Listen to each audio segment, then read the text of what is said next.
Senior advocate Zainul Abedin বিএনপির পক্ষ থেকে নির্দলীয় তত্ত্বাবধায়ক সরকার ব্যবস্থা, যেটি আমাদের তৎকালীন সাবেক প্রধানমন্ত্রী বেগম খালেদা জিয়া সংবিধানে অন্তর্ভুক্ত করেছিলেন, যার ভিত্তিতে দেশের মানুষের ভোটাধিকার সুনিশ্চিত হয়েছিল, সেটি পরবর্তীতে সুপ্রিম কোর্টের আপিল বিভাগ তৎকালীন মাননীয় প্রধান বিচারপতি এবিএম খায়রুল হকের নেতৃত্বাধীন বেঞ্চ 7 জনের বেঞ্চের মধ্যে 4 জন এটা বাতিলের পক্ষে, 3 জন এটা রাখার পক্ষে রায় দিয়েছিলেন।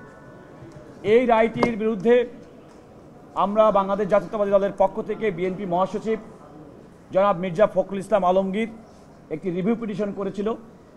যে রিভিউ পিটিশনের উপরে আমাদের প্রাথমিক শুনানির পরে আদালত 3টি বিষয়ের উপরে লিভ গ্রান্ট করেছিল, সেটার উপরে এখন শুনানি হচ্ছে। প্রথমটি হচ্ছে তৎকালীন সময়ে বিচারপতি এবিএম খায়রুল হক সাহেবের নেতৃত্বাধীন 7 জনের যে বেঞ্চ সর্বসম্মতভাবে যে সংক্ষিপ্ত আদেশ দিয়েছিলেন, দিয়ে বলেছিলেন পরবর্তী 2টি জাতীয় সংসদ তখন দিয়েছিলেন, কিন্তু পরবর্তীতে মূল জাজমেন্ট যখন বের হলো তখন দেখা গেল ওই শর্ট অর্ডারের মধ্যে সবার যে সিদ্ধান্ত ছিল পরবর্তী 2টি জাতীয় সংসদ নির্বাচন তৎকালীন বিদ্যমান ব্যবস্থায় হতে পারে, সেটি পরিবর্তন করা হয়েছে। যে ব্যাপারে ওই জাজমেন্টের অন্যতম বিচারপতি আব্দুল ওহাব মিয়া সেটা সুস্পষ্টভাবে উল্লেখ করেছেন।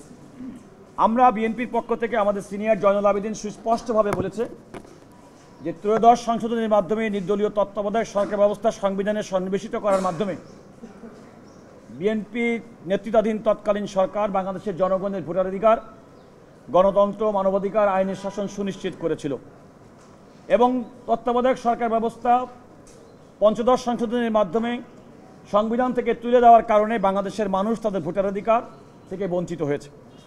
অতএব এই বিদ্যমান ব্যবস্থায় মানুষের ভোটাধিকার সুনিশ্চিত করার জন্য, গণতন্ত্রকে এগিয়ে নিয়ে যাওয়ার জন্য নির্দলীয় তত্ত্বাবধায়ক সরকার ব্যবস্থা আমাদের আসা উচিত এবং সেই কারণে বিচারপতি এবিএম খায়রুল হক সাহেব যে রায়টি দিয়েছিলেন সেই রায়টি বাতিল হয়ে কালার এক্সপার্ট, জর্জ স্যাপ এবং মাইল্ড অন হ্যান্ডস টেকনোলজি সমৃদ্ধ অরিক্স ক্রিস্টাল ওয়াশ আপনার লন্ড্রি এক্সপার্ট পুনর্বিবেচনা করে তত্ত্বাবধায়ক সরকার ব্যবস্থা সংবিধানে ফিরানো দরকার। এটা স্যারের বক্তব্যের মূল শব্দ। আপনারা জানেন যে বর্তমানে নেপালের মাননীয় প্রধান বিচারপতি তিনি বাংলাদেশ সফর করছেন।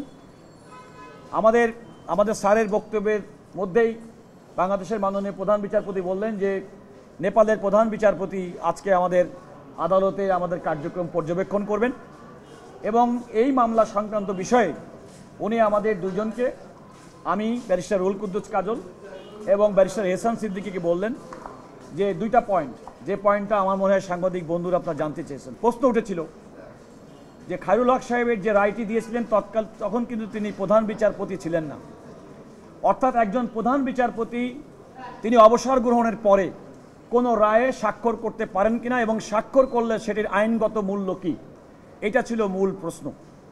আমি সেক্ষেত্রে আমাদের বিদ্যমান সুপ্রিম কোর্টের আপিল বিভাগের যে রুলস 1988 সাল, আমাদের সংবিধানের 105 অনুচ্ছেদ এবং আমাদের দেওয়ানি কার্যবিধি দেখিয়ে আমি মাননীয় আদালতকে বলেছি যে দেখেন, একটা হচ্ছে প্রোনাউন্সমেন্ট অফ দ্য জাজমেন্ট, একটা রায় ঘোষণা, আর পরবর্তীতে রায় স্বাক্ষর করা সম্পূর্ণ 2টি ভিন্ন জিনিস। রায় যখন প্রোনাউন্স করা হয়েছিল তখন বিচারপতি এবিএম খায়রুল হক সাহেব তিনি বিচারাঙ্গনে অসীন ছিলেন। এটা নিয়েও অনেক বিতর্ক আছে, কারণ আমাদের সিনিয়র একটি রায় দেখে বলেছেন যে কোনো কারণে একজন বিচারপতি রিটায়ারমেন্টের পরে গিয়ে তিনি আদালতে তিনি সেই রায়ে যদি স্বাক্ষর করেন সেটি আদালতের দৃষ্টিতে এটি রায় হিসেবে গণ্য হবে না। আমি এই মামলার এই পয়েন্টের উপরে আমরা দুজনই আমরা ইন্ডিপেন্ডেন্ট মতামত দিয়েছি, আমরা স্বাধীন মতামত দিয়েছি, আমাদের দেশের আইনের বিধানটা কি সেটা সম্পর্কে বলেছি এবং পরবর্তীতে এহসান সিদ্দিকী বলেছেন। আমরা যেটা বলেছি আদালতের কাছে যে আদালত যে রিভিউ পিটিশনটি শুনছেন, অর্থাৎ নির্দলীয় তত্ত্বাবধায়ক সরকার ব্যবস্থা বাতিল করে বিচারপতি এবিএম খায়রুল হকের দেওয়া রায়, আমরা বলেছি এটা অবশ্যই পুনর্বিবেচনা করতে হবে।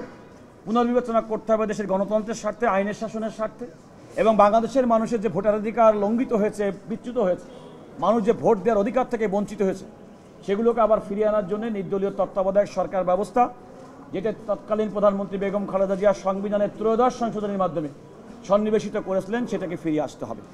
এটা ছিল আমাদের মূল বদ্ধ কথা। আর কিছু বক্তব্য?